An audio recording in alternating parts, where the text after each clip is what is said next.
We're thankful to the Senate President that is very magnanimous in the position that we presented to him, and we thank him and his group for when did it start? transition. When did it start, sir? Sir, anong reason nyo bakit kailangan mag-install ng palipagong? Dito bakit? Sir, bakit kayo nyo sabihin yung reason, sir? Kaya sa inyo, sir, personally, sir. Dahil ba ito dun sa pagkaka-involve ni SP Escudero? No, wala tayong. I don't want to I don't want to.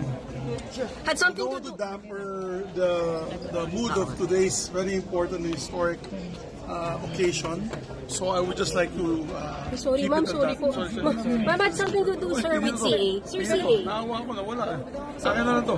Pero sir, nung kinausap CA membership, sir. Sir, nung kinausap niyo si SP kanina, SP Escudero, how did he take it po? Yung sinabi niyo pa. Very magnanimous. He was very magnanimous, and we thank you for that. And you're okay with being majority leader, sir?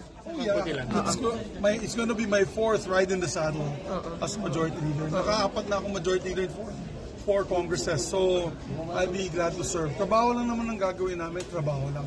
And I think with Senator Soto, nakita niyo naman the former Senate President and hopefully the future Senate President, that he's kind-hearted, hardworking. Ano siya, yung integridad ng Senado palaging iniisip niya, and magkakaroon ng fresh start for the 20th Congress.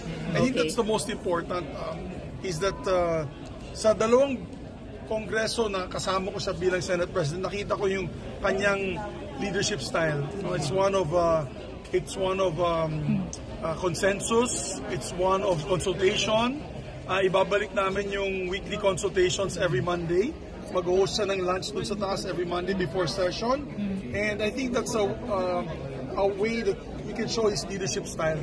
Iba yung leadership style. So, we'll leave it at that, and hopefully you can watch the proceedings this afternoon. And sana naman wala nang away. Ang gusto ko namin sana wala nang away katulad na nangyari sa amin. Ako po ay nag-resign na lamang, and then we just allowed the change of leadership to proceed.